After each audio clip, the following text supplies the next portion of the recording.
What's going on, everyone? Trust the Buzz here. If you're new to the channel, just know I make daily Charlotte Hornets content, so if that interests you, make sure you go ahead and hit that subscribe button down below. If you cannot tell by the thumbnail and title of the video, in today's video, we're going to be talking about how the Charlotte Hornets may not be in as bad of a situation that we think they're in, despite everything that has happened this season or haven't happened this season, depending on how you look at it, where you got the Miles situation, then you also got the part where the Hornets really haven't done anything besides re-sign Cody Martin. But anyway, I got this idea because I was listening to Locked On Big Board with Richard Stayman, who is filling in for Raphael Barlow. But anyway, Richard Stayman basically talking about the Hornets. I love when networks like that talk about, it doesn't have to be the Hornets, but teams like the Hornets, just because, I mean, no one wants to hear the Lakers all day. That's part of the reason I started my channel, is just because, you know, small market teams deserve more love. So basically, he was just talking about how the Charlotte Hornets have a lot of young pieces. They have a lot of, you know, assets on the team, even though it may not seem like assets right now. But once the season starts, once the season gets going, you never know. And it's not his job to know the Hornets inside and out. But as someone that's a Hornets fan, one thing I would like to connect how I feel about the situation to what he was saying is that the Hornets do have assets both ways. So if the Hornets are in the 6 or 7 seed, right, they're just switching between 6, they're switching between 7. Despite, you know, and like I said, we pretend Miles isn't on this team because as of right now he's not, so there's no reason trying to predict if he's going to be on the team or not. So let's just say he's not. So if the Hornets still can be a 6 and 7 seed, or like they're rotating between the two, you have the assets to possibly get a guy that can help you get over the hump, and not like a Montrezl Harrell type of trade, but an actual trade to help put this team into a solidified 5th seed, solidified 6th seed, because you really don't want to go through the play-in. You got embarrassed 2 years in a row in the play-in. You don't want to go through the play-in, because even if you win out throughout the play-in, it don't mean anything if you get swept in the first round. At least if you make the 5th seed and you get swept in the first round, they're all hard-fought games, we can live with that. At least I can, because I'm not expecting too much from this team. But I don't want to go through the play-in again, and even if we win it, it won't be worth it, in my opinion, because it's still like you get to play the, let's say, the Celtics, you know, in a 7-game series. And, you know, I mean, usually we play the Celtics pretty well, but still, it's not worth it to me. Anyway, you have the assets both ways to make this team better, whether you make them better for this upcoming year or like this season, or you make them better for the future. So if you are in that 6, 7 seed and you just need some guy to get you over the hump, I feel like you have the players to help you get over that hump. You have the young players, you have the expiring contracts, you have a lot of things to help you get over that hump. Now, let's say you're the 10th seed and you got like I'm not even saying the Knicks will be like an 11 seed or 9 seed, but let's just use them because they're around there. So let's say you got the Wizards and Knicks. I'm not saying they will be. I'm not saying they won't be. I'm just saying we're just using these teams as an example based on last year's standings, despite the moves they have made. But you got the Knicks and you got the Wizards like on the Hornets, but at 10 seed, and everybody's been playing healthy. Gordon's there, Terry's there, LaMelo's there. They're playing well. It's just not good enough. You know, they're missing a 20-point score. Well, you still have the assets to trade PJ. Like, I don't want PJ to go. I actually would rather keep him on the team, but I get it. It's a business. So you have the assets to trade PJ, trade Mason, trade Kelly Oubre. Maybe you can even get off Gordon Hayward somehow and just take back whatever you can get. Just get him off the book so you go into next season with some cap space.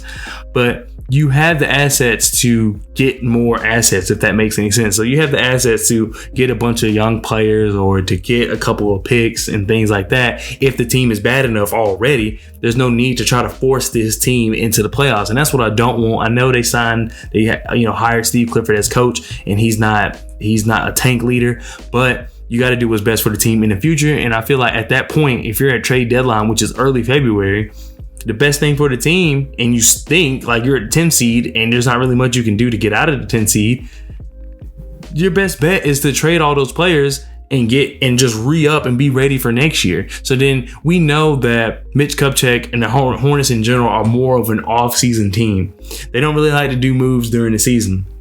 This off-season has been ruined by the Miles situation. They can't do anything. I'm not saying they would have done much, but they still can't do anything with this Miles. They can, but I understand why it's difficult for them to do anything with the Miles situation. So if you're in a 10 seed, you have the assets like the Kelly Oubres, you have the PJs, you have the Masons. I keep naming these guys, but you have those. I'm not saying you're going to get back some big haul. Not at all. I'm not saying that. But you're not losing them for anything. Like you're not losing them for nothing, rather. At the end of the season, Kelly Oubre, I highly doubt they re-sign Kelly Oubre, especially if he ends up playing similar to how we did after All-Star break last year. If you're not feeling, because we know the Hornets are iffy about paying players. So if you're not sold on PJ, you can at least trade him so where you're not walking away with nothing when he walks away. You know, if you don't match his, well, I don't even think they can match it. I don't remember. But anyway, you don't walk away with nothing. And that's kind of the whole point, is that if the team is bad at that point, you at least want to get something for these players in return instead of letting them walk away for free. That gears you up for next season to where, like I said, the Hornets front office likes to act in the offseason. So now you have a couple of picks here and there where you can really go get a guy to run with LaMelo. Because right now, based on what we've seen from everyone, and granted, you have guys like Bryce McGowan who hasn't played real NBA minutes, Mark Williams who hasn't played real NBA minutes, James Bouknight, Kai Jones who barely have played real NBA minutes, and even though especially James Bouknight has shown tremendous flashes, you don't have a co-star with LaMelo if Miles isn't there. There's no more teams where you can just take one guy and, you know what I'm saying? LaMelo's a magician, but not that much of a magician to where he can fix that by himself. He's going to need help. So therefore, you have the assets if the team's not good to eventually trade those guys and then take your return and use that to get LaMelo someone he actually can run with. Because like I said, we don't know the situation with Miles, and even with Miles, you still need a third guy. That's how the league works right now. So take advantage of this time you have with LaMelo making what he makes and be a successful team. I'm not saying you completely bottom out, but if that's what it takes, then that's what you got to do. If by trade deadline this team is in the same spot they were in last year, you know what I mean? It just won't be worth it to try to force this team into playoffs. It helps no one to try to force this team into the playoffs. If anything, you should play the young guys early. I'm not saying sabotage games. I'm not saying tank early. I think you should really go for it. You have a choice to really bottom out now, but I think you should really go for it. I think you should go into the season and play. Like, I think you should go and try to win. But if by trade deadline it's not working out, that is the perfect chance to really make a move and make a statement going forward and to really help LaMelo get what he needs. I get it. The rest of the season will be chalked. It is what it is. But you can gear up and be ready for the following season, and you get a high draft pick, hopefully. So I feel like that could really work out if they play their cards right. But we'll see. I just think they're in a lot better position that we think they're in. I don't think that this team is good enough to make the playoffs, but I want them to try. I don't want them to bottom out. I do want the young guys to play, but like I said, I think they should try first and then go from there. Even before trade deadline, if you start getting a bunch of injuries, go ahead and bottom out, because there's no point of trying to force this team. And I know some people don't agree with that, but it is what it is. There's no point of trying to force these guys into the playoffs. I understand people are like, oh, LaMelo's going to leave. He's not going to be able to leave. If you don't sign LaMelo, you might as well sell the team. You know what I mean? It's like that'll be stupidity at that point. So give LaMelo what he needs, and you're not going to be able to do that with the guys on the current roster. It just is what it is, and you have a lot more leeway if you go ahead and trade those guys. I feel like Terry is going to be the only guy who's going to be a little more difficult to trade. Not saying he's not good, not saying he's not valuable, but he did just sign basically a brand new deal, so we might have to give up things on our end to even get rid of Terry.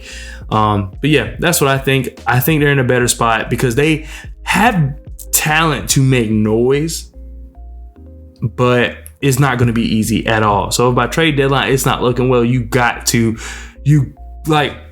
for my football fans, they always say Bill Belichick gets rid of people early before it's too late. That's the approach you have to take. You cannot do the sit and wait after going up to the trade deadline. You just can't. You really can't. You can't afford to.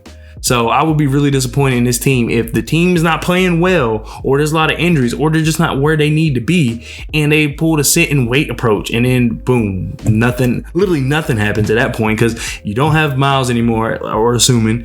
Gordon Hayward's in the last year of his deal. You're not going to bring him back. Kelly Oubre's probably gone. PJ Washington probably gone. You know what I'm saying? So you lose all that for nothing, and you have nothing to show for it. You don't even have a playoff berth to show for it. So I think trade deadline, we're going to really see what this front office is made of, but I think that they're in a good position either way. Because like I said, it is possible. They are talented enough to make some noise, but still at trade deadline, depending on where a team's at, they have to be willing to take that jump to get that extra player to help push this team over the edge. Not getting a role guy. That's not going to work.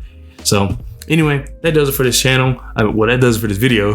But thank you for watching. I really appreciate it. Let me know what you think down in the comment section below. We're at 367, so make sure you go ahead and hit that subscribe button. Y'all are just destroying it. I really appreciate all the support. I just appreciate all the conversation, good and bad. But anyway, thank you so much for watching. I'll see you next time. Peace.